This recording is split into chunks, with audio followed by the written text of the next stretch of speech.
This is everybody's lesson, mga istorya. Even I myself, I am teaching myself. I am speaking to myself. This program is brought to you by Genesis Organic Spirulina, ang dekalidad na spirulina ng bayan. Available online at sa mga Mercury drugstores and pharmacies nationwide. This is everybody's lesson, mga istorya. Even I myself, I am teaching myself. I am speaking to myself as I am speaking to you. Na one of the big lessons in life, mga kaistorya, is we should be kind on every aspects of our lives. And one of this is we should be kind on words. We should be careful on the things that we say to other person. Dapat maging maingat tayo sa mga sinasabi natin sa ating kapwa-tao. Alam niyo kung bakit? Kasi wala ka kasing idea at hindi mo kasi alam kung ano ang pinagdadaanan ng isang tao.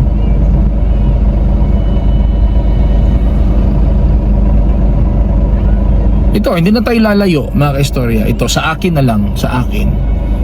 Maaring kapag ka pinapakinggan ako ng mga tao sa radyo, parang okay. Most especially that my program is information and entertainment. Hindi pwedeng magpalungkot-lungkot ako dyan o magpatamlay-tamlay. And aside from that, meron din ako mga pinangungunahan ng mga organizations sa church at sa iba pa sa labas. Hindi pwedeng magpalamya-lamya kasi meron kang pinangungunahan eh. Pero hindi po ibig sabihin wala kang pinagdadaanan. Kami ng asawa ko meron kaming pinagdadaanan. At hindi rin po madali. Just last night lang po nag-seashore yung anak namin. Nag-seashore. In the span of 8 hours po, nag-seashore siya ng 3 beses. Alam niyo ba yung feeling na pinapanood mo lang yung anak mo at wala kang magawa?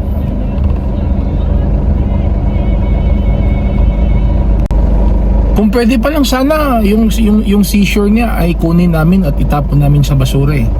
Kung kaya namin gawin yon. Kaso wala kaming magawa eh. Wala kaming magawa para makuha yung seashore niya. Wala, we're helpless. Alam mo ba yung pakiramdam na ganun? Tapos yung anak mo pa hindi nakapagsasalita kasi nga cerebral palsy, hindi namin alam kung ano talagang pinagdadaanan niya sa loob. Masakit yun sa part ng isang parent, mga kaistorya. Masakit yun. Tapos makakainkwentro ka ng tao na harsh, di ba? Makakainkwentro ka ng tao na kung makapagsalita ay parang perpekto. Walang tabas ang dila. Walang tabas ang dila sa personal at online, na para bang wala siyang problema sa buhay. Or kung wala man siyang problema ngayon, para bang hindi na siya magkakaproblema in the future. Parang ganun.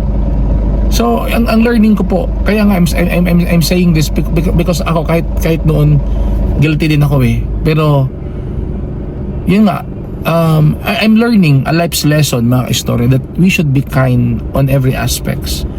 Kung wala man tayong pera na may bibigay or in kind or things or any material things, we should be kind on our words to our fellow men. Kahit yun lang po, yun lang na magiging kind tayo, magiging maingat tayo sa ating mga sinasabi. Malaking bagay na yun, malaking tulong na yun sa ating kapwa-tao. Kasi hindi natin alam